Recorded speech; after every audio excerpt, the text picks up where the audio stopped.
Okay, picture this. Shrewsbury, late summer, the sun's low, long shadows everywhere. And you can almost smell the harvest, feel that local richness settling in. Yeah, it's peaceful. It is. But then you've got Hugh Beringar, right, in Ellis Peters, an excellent mystery, and he says something like, fat smiles on the faces of the husbandmen. And chaos among the kings. Exactly. That contrast, it just grabs you straight away, doesn't it? Absolutely. And these bits from Peters, they give us this, well, fascinating snapshot. You've got Shrewsbury ticking along with farming and trade, and then there's this bigger picture of England, torn apart by civil war. Right. So our mission here, for you, the learner, is to really dive into that 12th century world Peters paints. Yeah, we want to get under the skin of it, not just the history, but how society worked then, the impact of the war, and these really personal stories. Stories of resilience, connection, Yeah. how it all weaves together. Because it's all in there, isn't it? The daily grind in the monastery, the buzz of the market fair. And then the fallout from the fighting, these individual dramas playing out. It's about seeing how those threads connect. Okay, so let's start with that first point.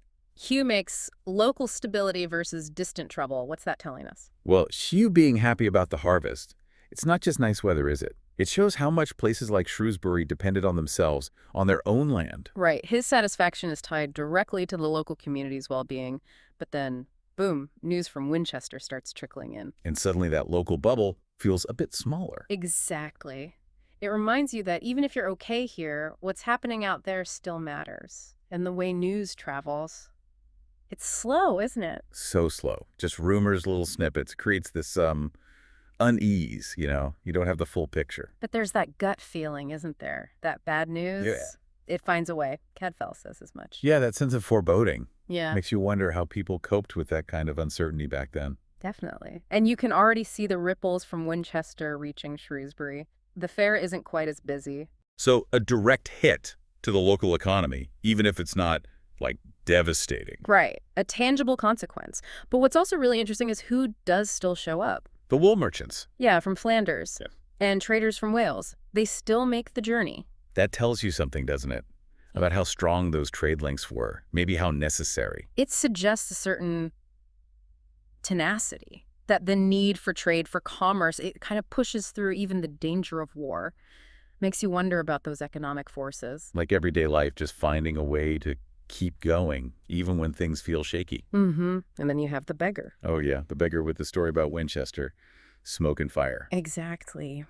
Maybe some people just dismissed him, but his words, they feel like this grim foreshadowing, don't they? A real visceral hint of the destruction. Cadfael takes it seriously, though. He understands the politics, the players involved, the empress, the bishop. He does. He sees the bigger picture, the likely outcome given who they are. It just hammers home how these local happenings are tied into those larger power struggles. Okay, so let's shift focus a bit, move away from the wider conflict, and look inside the abbey walls. The excerpts really draw you into that daily life, that community. They really do. The descriptions of the work, Cadfael in the herb garden, Run and Fidelis picking fruit together in the orchard. Preparing for Vespers, the scriptorium. It all paints this picture of, order, purpose, a life built around routine and shared work. And within that routine, you get these moments of real care, like with Brother Humulus being sick. Ah, yes. And the way Cadfael looks after him and how Brother Fidelis helps. Fidelis, who can't speak, but communicates so much care. It's quite moving. It really speaks to the compassion there, doesn't it? These human bonds are still central, even in that structured religious life. Absolutely. And there's that detail about Humulus's old wound. The scar, yeah, from a Seljuk scimitar. Suddenly he's not just a frail, sick monk. There's this whole other life hinted at, isn't there? Crusades, conflict. It adds this layer of mystery. Makes you think about the different reasons people ended up in monasteries back then. It wasn't always one straight path. And the connections aren't just about Humulus. There's Run, too. Right. Run's story. He's grateful for being healed at St. Winifred's festival, and he forms this quiet bond with Fidelis. It shows how interconnected their lives become within the abbey. And then there's the fact that Humulus and Fidelis arrived as refugees. That's huge. Right, they're not just visitors. They bring the war right into Shrewsbury's doorstep, in a way. Exactly. They escaped the destruction of Hydemead Priory in Winchester. They saw the siege, the bishop's actions. It makes the whole conflict much more real, more human. Puts face on it.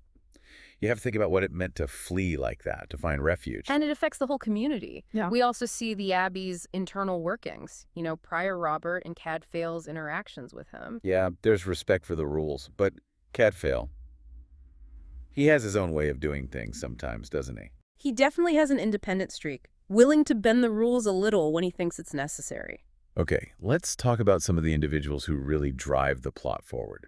Nicholas Harnage showing up is a big turning point. Huge. He's looking for Lord Godfrey Marescott. Cumulus's old name. Right. And just the fact he's searching for him after all this time and knowing he's now Brother Humulus, it speaks volumes about their past connection. That bond from the Crusades, it must have been incredibly strong. And Nicholas isn't just there for a friendly reunion, is he? No, he reveals Humulus had this past relationship. With Humphrey Cruce's daughter. And Nicholas wants Humulus's blessing to seek her hand himself. It suddenly brings in romance, social standing, family approval, all those layers of medieval life, how personal hopes get tangled up with society's rules. And that, of course, leads us straight into the mystery of Julian Cruce. Humphrey's daughter. We find out she was meant to go to Warewell Nunnery, but vanished on the way. Instant suspense. Where did she go? What happened? And Hugh Beringar gets involved investigating, his questioning of the escorts.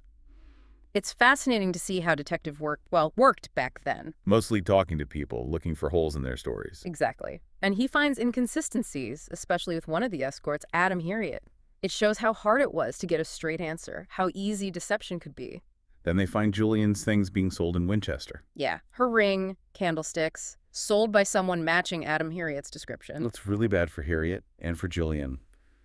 The assumption is that she's dead. Foul play. It underlines the dangers, especially for a woman traveling then. Justice was patchy. Meanwhile, back at the Abbey, there's that weird tension between Brother Urien and Fidelis. Yes.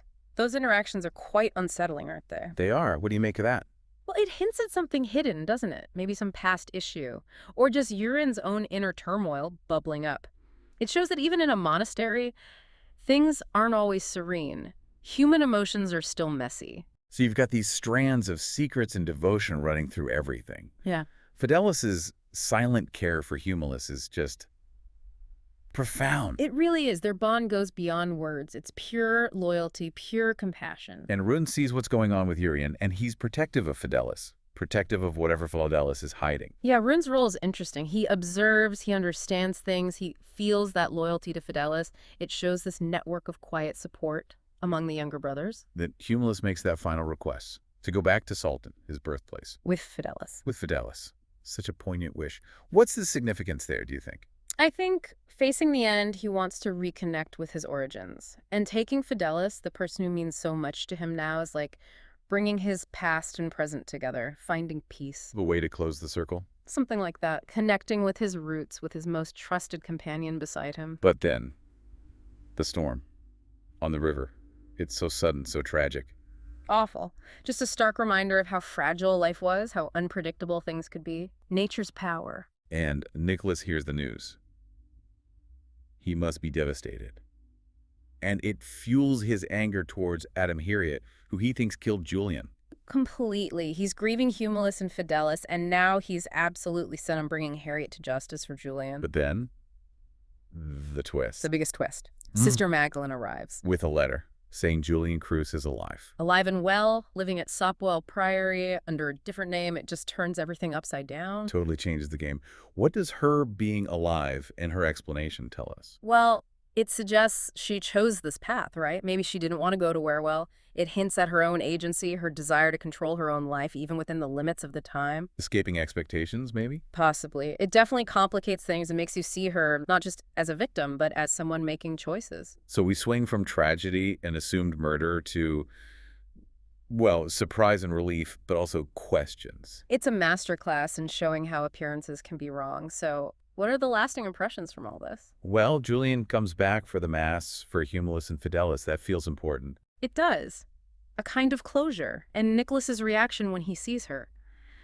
It's not anger, not even maybe pure joy. It's quiet understanding. Yeah, like he gets it somehow. He accepts her choice. And Ren's still protecting Fidelis' secret even after his death, finding that perfect balance he talks about. It's about grief, but also loyalty. A really touching detail. Even Julian gives Nicholas this subtle nod, maybe a hint of something still there. Perhaps, or just acknowledgement. And Cadfael's thoughts at the end, musing on Julian and Humulus and Julian's strength. It leaves you feeling that while the main mystery is solved, the people are still complex. Right, their relationships, their reasons, Yeah. still nuanced. So wrapping up this deep dive, learner, what are the big takeaways from an excellent mystery? Well, definitely how connected everything was. Local life, national events. Even with slow news, the ripples spread. And the strength people found in community in those close bonds, that really shines through. Yeah, and just the fact that human drama, love, secrets, loyalty, betrayal, it happens everywhere, even inside a monastery. Mm. And life throws curveballs. Big curveballs, those aha moments, like finding out Julian's alive or seeing the depth of Fidelis's devotion or just that stark contrast between the war far away and the harvest at home. They really give you a feel for the time, but also for things that are, timeless about people. Absolutely. So we hope you keep thinking about these themes. What does Julian's choice say about women's lives then? How do secrets and truths shape what we believe happened? And how do those big historical conflicts actually touch individual people in ways we might not expect? And maybe one last thought to chew on. Was Julian really free at Sopwell? What happens next for her and Nicholas? Could there have been other secrets hidden away in Shrewsbury Abbey? It just shows, doesn't it? Even in one story, there are always more layers, more questions. Endless opportunities for learning. Thanks for joining us, learner, on this deep dive. We'll catch you on the next one.